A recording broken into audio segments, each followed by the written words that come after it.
جو اس بات کے قائل نہیں ہیں. جیسے امام صاحب نے فرمایا کہ بعض روزمرہ کے حوالے ہوتے ہیں اور ان کا تفصیلی حوالہ دینا ضروری بھی نہیں ہوتا. مجھے وہ واقعہ یاد آ رہا ہے، ایک مناظرہ ہو رہا تھا ایم ڈی کا ایک عیسائی کے ساتھ، پادری کے ساتھ. وہ پادری ہر منٹ پہ جب ایم ڈی حوالہ کوئی بات کریں تو حوالہ دیں، پھر حوالہ نکال کے دکھائیں.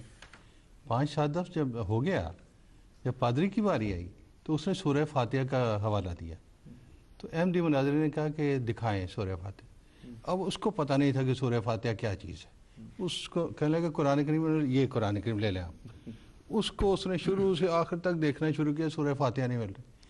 انہوں نے کہا تمہیں سبق سکھانے کے لیے بتا رہا ہوں، جو روز مرہ کی باتیں تم مانتے ہو میں بھی مانتا ہوں، ان کے حوالے مانگنا بیوقوفی کی بات ہوتی ہے. یہ کوئی علمی بات نہیں ہے کہ اپنا ذکر کیا جائے، اظہار کیا جائے کہ ہم بڑے عالم ہیں، حوالہ ہی نہیں آپ بتاتے. سب حوالے ہمارے پاس ہیں، ہم کوئی کچی بات کرنے والے نہیں ہیں اللہ کے فضل سے. ابھی جس طرح وہ میں کہنے لگا تھا کہ ایک اور ان کا اعتراض یہ تھا حدیث کے بارے میں کہ جو اس میں الفاظ نکالیے گئے اس کا جواب دے دیا گیا. تو ان ساری باتوں کو اگر کوئی سننے والا ہو، اور ہمارے پروگرام اللہ تعالیٰ کے فضل سے بار بار دہرائے جاتے ہیں MTA پر، اسی لیے مقصد ہوتا ہے کہ اگر کوئی کسی وجہ سے نہیں سن سکے تو ان کو بھی سننے کا موقع مل جائے. تو میرا نہیں خیال کہ اس ساری تفصیل کے بیان کرنے کے بعد کوئی شخص یہ کہہ سکے کہ ایک بھی سوال کا جواب نہیں دیا گیا. حیرت کی بات ہے کہ یا تو یہ شخص وہ کہہ سکتا ہے جو نعوذ باللہ کوئی آنکھوں کی نظر سے محروم ہو یا کانوں کی سماعت سے محروم ہو، جس کو نظر نہ آتا ہو یا سنا نہ ہو، کیونکہ MTA ایسی چیز ہے جس میں دیکھنے کی بھی چیز ہوتی ہے، سننے کی بھی بات ہوتی ہے، یا پھر متصوّر تیسری بات ہے. اور یا چوتھی صورت امکانی یہ ہو سکتی ہے کہ وہ جیسے قرآن مجید میں آتا ہے کہ یجعلون اصابعہم فی آذانہم، کہ جب حق بات بیان کی جاتی ہے، ان کے اعتراضات کے جوابات دیے جاتے ہیں تو اپنی انگلیاں اپنے کانوں میں ٹھونس لیتے ہیں تاکہ ہمیں سنائی نہ دے. تو اگر ایسی کوئی صورتیں ہیں اس وجہ سے وہ سن نہیں سکے تو وہ تو معذور ہیں. لیکن حقیقت یہ ہے کہ اللہ تعالیٰ کے فضل سے جو اعتراضات ہمیں ملتے ہیں، سوالات ملتے ہیں، اور آئندہ بھی جو ملیں گے، ہم سب قارئین کو، سننے والوں کو، دیکھنے والوں کو یقین دلاتے ہیں کہ انشاءاللہ تعالیٰ ان سب کے جواب ایک ایک کر کے تفصیل کے ساتھ بیان کیے جائیں گے تاکہ سننے والوں کو پوری طرح اس سے فائدہ ہو سکے. ورنہ اگر جلدی میں 2 فکروں میں جواب دے دیا جائے تو لوگ کہیں گے جی تسلی نہیں ہوئی، ہمیں پوری طرح پتہ نہیں لگا. تو یہ اس عالمگیر ناظرین کے دائرے کے لیے، ان کے فائدے کے لیے ہم اس طرح بات بیان کرتے ہیں. اللہ تعالیٰ کے فضل سے سب سوالوں کے جوابات دیے گئے ہیں اور انشاءاللہ دیے جاتے رہیں گے. بالکل، جزاک اللہ امام صاحب. اور دوسرا یہاں پہ یہ ہے کہ ہم تو خود اس چیز کا یہاں پہ بارہا بڑے افسوس کے ساتھ ذکر کرتے ہیں کہ جھوٹا پروپیگنڈا کیا گیا جماعت احمدیہ کے خلاف. تو ہم کسی کاؤنٹر پروپیگنڈا میں ملوث نہیں ہو رہے. ہم تو بارہا یہ کہتے ہیں کہ دیکھنا چاہتے ہو اصل سورس پہ جا کے دیکھ لو. تمہیں یہ بتایا گیا ہے کہ حضرت مسیح علیہ السلام نے یہ فرمایا، یہ کتاب کا حوالہ ہے، یہ کتاب کا نام ہے، یہ کتاب کا صفحہ نمبر ہے، وہاں پہ جا کے خود دیکھو. تو ہم تو بڑے واضح طور پہ، کیونکہ جس طرح بھی امام صاحب نے کہا پروگرام میں، تو ہر پروگرام کی طرح اس پروگرام کا وقت بھی محدود ہوتا ہے، ہر سوال کا انتہائی تفصیل کے ساتھ جواب دینا ممکن نہیں ہوتا. لیکن ہماری کوشش یہ ہوتی ہے کہ ہم آپ کو یہ بتا دیں کہ حضرت مسیح علیہ السلام کی فلاں کتاب میں اس کو آپ جا کے دیکھ سکتے ہیں. تو آپ خود اپنے اندر وہ جستجو اور وہ تحقیق کا مادہ پیدا کریں کہ آپ لوگ خود جا کے اس حقیقت کو معلوم کر سکیں کہ وہ کیا ہے. افسوس کی بات یہ ہے کہ 2 ایکسٹریمز پہ چل رہا ہے یہ عجیب طرح کا پروپیگنڈا پاکستان میں. ایک طرف تو وہ جہالت میں بھٹکتا ہوا انسان ہے جو کہتا ہے کہ بس جاؤ جا کے قتل کر دو احمدی کو، اللہ تعالیٰ بڑا خوش ہوگا، بڑا راضی ہوگا. ایک تو ہے جہالت کے ڈنڈے سے ہنکا جا رہا ہے عوام کو. دوسرا جب انہوں نے یہ دیکھا کہ اب اس کا اثر اتنا نہیں رہا، لوگ کہتے ہیں کہ ہمیں ہمارے ساتھ حوالے کے ساتھ بات کی جائے، دلیل کے ساتھ بات کی جائے، تو پھر دوسرا طبقہ اٹھا ہے جو حوالہ جات کی بنیاد پہ لوگوں کو مروب کرتا ہے. جس طرح ابھی بھی ہم بات کر رہے ہیں کہ وہ جی فلاں جلد کی فلاں باب کے فلاں کتاب کے اندر یہ لکھا ہے، آپ کو خود دیکھنا ہوگا جا کے. ایک اسی طرح ہمارے آج کل ہم دیکھتے ہیں بہت سارے ٹیلی ویژن چینلز کے اوپر علماء آتے ہیں اور آ کے وہ بتاتے ہیں کہ جی یوں لکھا ہے، فلاں جگہ پہ لکھا ہے. لوگ بڑے مروب ہوتے ہیں سن کے. ہمارے ایک احمدی ویور نے اسی طرح کے کسی غیر جماعت عالم دین کا پروگرام وہ دیکھ رہے تھے، تو انہوں نے یہ کہا کہ احمدیوں کو واجب القتل انہوں نے بھی قرار دیا. اور ہمارے اس ویور نے ان کو ای میل بھیجی کہ جناب آپ سے تو ہم بڑے آپ کے علمیت سے مروب تھے، بڑے آپ ماشاءاللہ حوالہ جات ٹھک کر کے دیتے ہیں، آپ نے یہ کیسے کہہ دیا؟ کیونکہ احمدی تو اس وقت دنیا کے کئی 100 ملکوں میں اور لاکھوں کی تعداد میں ہیں، تو یہ قتل عام آپ اس کو کیسے کہیں گے کہ یہ اسلام کی، یہ رسول اللہ صلی اللہ علیہ وسلم کی تعلیم ہو سکتی ہے؟ تو ان کے ادارے کی طرف سے جو ہمارے احمدی دوست کو جو جواب آیا وہ یہ آیا کہ ہم اچھا اس میں کہیں یہ ذکر نہیں کیا گیا کہ ہم نے واجب القتل کیوں قرار دیا ہے، کہیں ناٹ اے سنگل ٹائم انہوں نے اس چیز کا جواب نہیں دیا کہ ہم واجب القتل. وہ کہتے ہیں ہمیں اختلاف یہ ہے، اور وہ جو انہوں نے آگے ایک وہ جو جواب دیا، وہ جواب خیر کیا ہے، مجموعہ اعتراضات ہے کہ اس لیے ہمیں، اس میں سے ایک جو ہم یہاں پہ میں چاہوں گا کہ آپ اگر اس کا جواب دے سکیں، وہ یہ اعتراض ہے کہ احمدی جو آیت خاتم النبیین ہے اس کی تشریح یہ کرتے ہیں کہ ٹھیک ہے ہم یہ تو مانتے ہیں کہ نبی آخری ہیں رسول اللہ صلی اللہ علیہ وسلم، لیکن ہم یہ تو نہیں کہتے کہ رسول بھی آخری ہیں یا پیغمبر بھی آخری ہیں، لہٰذا گنجائش رہتی ہے کسی نبی یا کسی رسول کے یا کسی پیغمبر کے آنے کی۔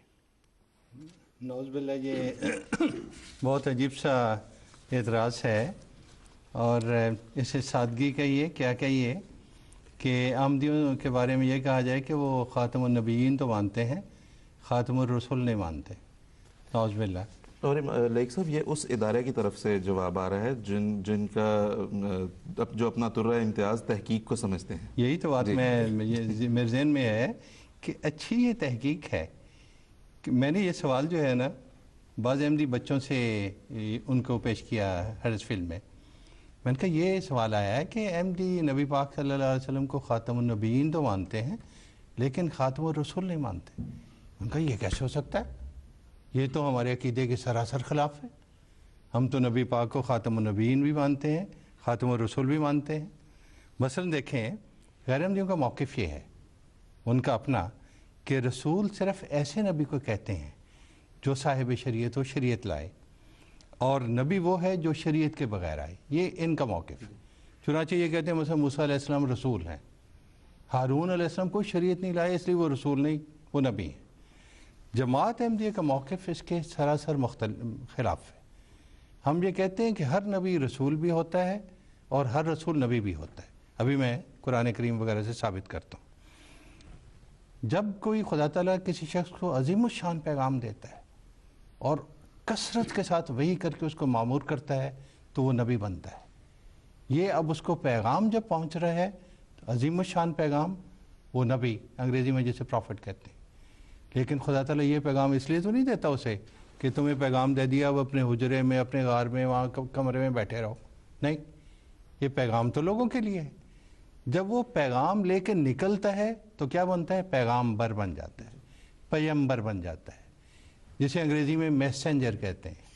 وہی پروفٹ جب میسنجر بنتا ہے اسے عربی میں رسول کہتے ہیں، قرآن کریم کی اصطلاح میں اسے رسول کہتے ہیں۔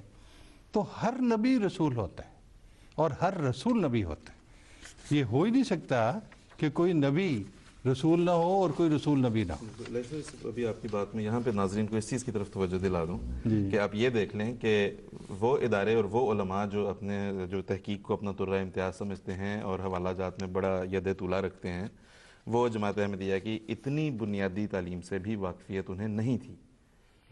اب لیک صاحب جی، میں یہ بات کر رہا تھا کہ ہمارے بانی سلسلہ حضرت مسیح موعود علیہ السلام، ان کے الہامات کو اگر آپ دیکھیں اور ساری امت کے نبی پاک صلی اللہ علیہ وسلم سے لے کے 13 صدیوں تک کے جو ابدال ہیں، اقطاب ہیں، بزرگ ہیں، ان کے الہامات کو دیکھیں تو آپ کو اتنا واضح فرق نظر آئے گا کہ حضرت مرزا صاحب سے خدا تعالیٰ نے اس کثرت سے کلام فرمایا ہے کہ تعجب ہوتا ہے کہ 1300 سال میں وہ نہیں ہوا۔ میں ایک حوالہ سناتا ہوں آپ کو۔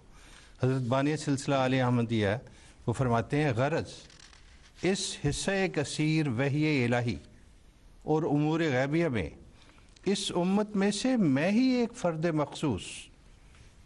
مخصوص ہوں، اور جس قدر مجھ سے پہلے اولیاء اور ابدال اور اقطاب اس امت میں سے گزرے ہیں ان کو یہ حصہ کثیر اس نعمت کا نہیں دیا گیا، بس اس وجہ سے نبی کا نام پانے کے لیے میں ہی مخصوص کیا گیا۔ یہ بات ایک ثابت شدہ امر ہے کہ جس قدر خدا تعالی نے مجھ سے مکالمہ و مخاطبہ کیا ہے اور جس قدر امور غیبیہ مجھ پر ظاہر ہوئے ہیں 1300 برس ہجری میں، کسی شخص کو آج تک بجز میرے یہ نعمت عطا نہیں کی گئی۔ اب قرآن کریم سے دیکھتے ہیں کہ کیا نبی اور رسول الگ ہوتا ہے؟ بڑی مزیدار باتیں ہیں، بعض آیتیں تو پڑھ کے ایسا یعنی خدا تعالیٰ پہ کے لیے دل امٹتا ہے محبت میں کہ قرآن کریم نے یہ سارے مسائل خود حل کیے ہوئے ہیں، اور یہ تحقیقی ادارے جیسے آپ کہہ رہے تھے روپ ڈالنے کے لیے یہ بعض اعتراض کرتے ہیں۔ دیکھیں نبی پاک صلی اللہ علیہ وسلم خاتم الانبیاء بھی تھے اور خاتم الرسل بھی تھے۔ قرآن کریم میں اللہ فرماتا ہے یا ایھا الرسول رسول کا ذکر ہو رہا ہے نا. یا ایھا الرسول بلغ ما انزل الیک من ربک وان لم تفعل فما بلغت رسالتہ. جب پیغام پہنچانا شروع کرتے ہیں تو وہ رسول بن جاتا ہے. وہ ہر نبی جب خدا کا پیغام لوگوں تک لے کر جاتا ہے تو وہ رسول، ایلچی، پیغمبر، پیغامبر بن جاتا ہے. حضرت اسماعیل علیہ السلام کو دیکھیں، قرآن کریم میں ان کا ذکر ہے، انہ کان صادق الوعد وکان رسولا نبیا. حضرت اسماعیل کون سی شریعت لائیں؟ کوئی بھی نہیں. ابراہیم علیہ السلام کے مان بعد کون سی شریعت کی ضرورت تھی؟ کوئی شریعت نہیں. ایک اور آیت ہے قرآن کریم کی، وما ارسلنا، ارسلنا رسول کے لفظ کو مد نظر رکھیں اور ارسلنا کو دیکھیں. وما ارسلنا قبلک من المرسلین الا انہم